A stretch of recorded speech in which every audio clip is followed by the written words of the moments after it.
Now we get to the portion of the talking donkey, and there's just so much to talk about here.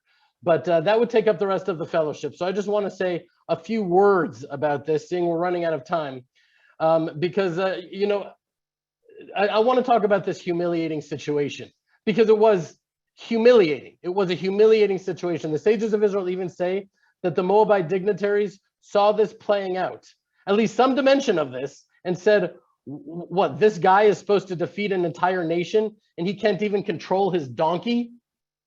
And there are those that say that that humiliation was indeed one of the primary purposes for the whole episode.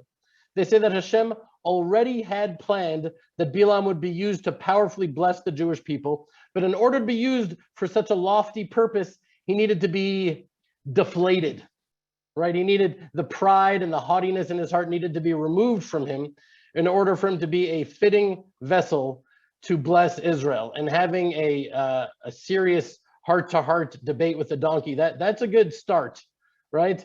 Anyways, an angel of Hashem was standing, sword unsheathed, in front of Bilam's donkey. And the animal could see him, but Bilam couldn't. Of course, a further humiliation to him. And the donkey was backing away, pinning him against the wall and hurting his leg quite badly. And he was in pain and he was enraged and he was hitting the donkey and beating it with a stick. And then here's where it sort of gets even more interesting. The donkey turned to Bilam and starts speaking with him. Now, I just want to take a second here and share a thought I just had. I just had a group come out to the farm, and it's always hard for me to take a group around on Sunday when I'm preparing for the fellowship, but I had no choice. I just needed to. And I was telling them, this sort of talking about this obvious question about why does he engage the donkey in discussion rather than just like saying, whoa there, buddy. We'll talk about this in a second, but you're talking to me? You're a talking donkey? But he doesn't say that. He just sort of engages him in discussion. And, for me personally, I've thought about times where Hashem is talking to me so loud, but I'm just so lost in my own thoughts and my own will that I barely see it, that I barely hear it. Or it's just overload, sensory overload.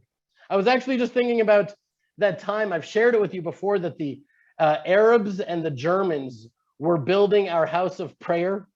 It was like the Germans, who were most of them children and grandchildren of Nazis.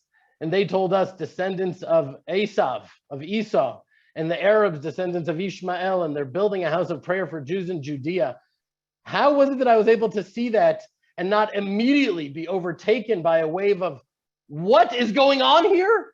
A donkey is talking to me? Esau and Ishmael are building a house of prayer for Jews in Judea. Sometimes we just don't see it. We're just so lost in the sensories of what are happening. But anyways, the donkey says, why have you struck me these 3 times?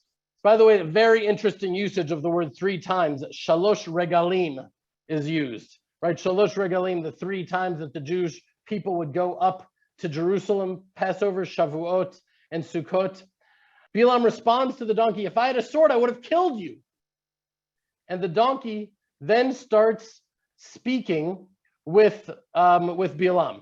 So the angel of Hashem standing sword unsheathed in front of Bilam's donkey, and Bilam doesn't see it, and the donkey starts speaking to him, right? That's where we were. And then Bilam's eyes are opened and he sees the angel standing right before him with his sword unsheathed, and he falls to the ground and he humbles himself and he offers to turn back, right? To which the angel says again, no, you can go with them, but only speak what I tell you to. You see the theme here? Oh, only speak what I tell you to. And again, when I read this, I just feel a lot of love. I see how fiercely Hashem protects his nation. I just have this visual of this angel with the sword protecting Israel. All of this happening behind our backs. If we could only know the myriads of miracles performed for us every single day without our knowledge, if we could only know the love for Hashem feels for us despite our blemishes and our shortcomings. Anyways,